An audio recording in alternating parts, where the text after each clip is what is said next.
شورای امنیت سازمان ملل متحد مأموریت یونما در افغانستان را برای 1 سال دیگر تمدید کرد. عضوهای شورای امنیت سازمان ملل بار دیگر بر ایجاد حکومت فراگیر و رعایت حقوق بشر و همچنان حقوق زنان در افغانستان تاکید کردند. نماینده امریکا در سازمان ملل میگوید این قطعنامه به یونما وظیفه داده که گفتگوهای میان افغانها و جامعه جهانی را با تمرکز بر ایجاد دولت فراگیر که از تمام جامعه افغانستان نمایندگی کند پیش ببرد. نمایندگان چین و روسیه با تاکید بر تعامل جهان با دولت تازه افغانستان خواهان آزاد شدن پشتوانه مالی افغانستان شدند. نماینده روسیه در سازمان ملل به این قطعنامه رأی ممتنع داد. هادی سحر گزارش می‌دهد. پس از روی کار آمدن امارت اسلامی برای نخستین بار است که شورای امنیت سازمان ملل مأموریت دفتر معاونت این سازمان در افغانستان را برای 1 سال تمدید می‌کند. از 14 عضو شورای امنیت سازمان ملل تنها روسیه در مورد تصویب قطعنامه شورای امنیت در این مورد رأی ممتنع داد. نماینده روسیه در سازمان ملل میگوید که باید در این مورد نظر دولت تازه افغانستان گرفته میشد، چیزی که عضوهای دیگر این شورا آن را نپذیرفتند. باید هدفهای مأموریت یوناما به صورت واقع بینانه تعریف شود که در نهایت به صورت مأموریت غیر ممکن سازمان ملل تبدیل نشود.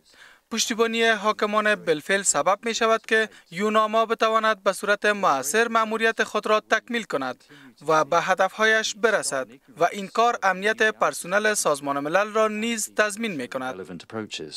نماینده چین با تاکید بر آزادی پشتوانه مالی افغانستان میگوید که باید نگرانی‌های مشروع دولت تازه افغانستان در نظر گرفته شود. ما می‌بینیم دولت موقت افغانستان که موسوم به حاکمان کنونی در این کشور است با اتخاذ تصمیمات به طور مؤثر به انتظار جامعه جهانی پاسخ داده است. بنابراین جامعه جهانی باید اصول رهبری و مالکیت افغانها را در نظر بگیرد. نمایندگان امریکا و نروژ در شورای امنیت سازمان ملل از امارت اسلامی می‌خواهند که به تعهدش در مورد ایجاد حکومت فراگیر و رعایت حقوق بشر و حقوق زنان پابند باشد. آنان تاکید دارند که بر اساس قطعنامه شورای امنیت یونما مسئول پیشبرد گفتگوهای سیاسی میان افغانها و جامعه جهانی، نظارت بر حقوق بشر و ایجاد حکومت فراگیر است. تا زمانی که شهروندان افغانستان به حقوق کار و آموزش دسترسی نداشته باشند، این کشور به سوی ترقی گام نخواهد گذاشت. امریکا از نزدیک عملکردهای طالبان را در مورد عملی کردن تعهدهایشان به ویژه در مورد احترام به حقوق زنان در سراسر این کشور نظاره می‌کند. ما بسیار خوشحال هستیم که ادامه تمرکز ما بر حقوق بشر، مشارکت زنان، نیازمندی بر ایجاد حکومت فراگیر و پشتیبانی از ادامه کمک‌های بشردوستانه و کمک‌های اقتصادی برای افغانستان است.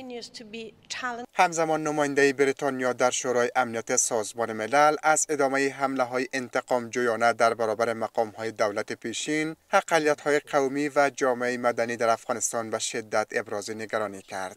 با این همه نماینده بریتانیا با تاکید بر ادامه کمک‌های بشردوستانه به افغانستان گفت که قرار است در پایان ماه روان میلادی بریتانیا، آلمان و قطر از یک نشست جهانی در مورد تعهد کمک‌های بشردوستانه به افغانستان میزبانی کنند.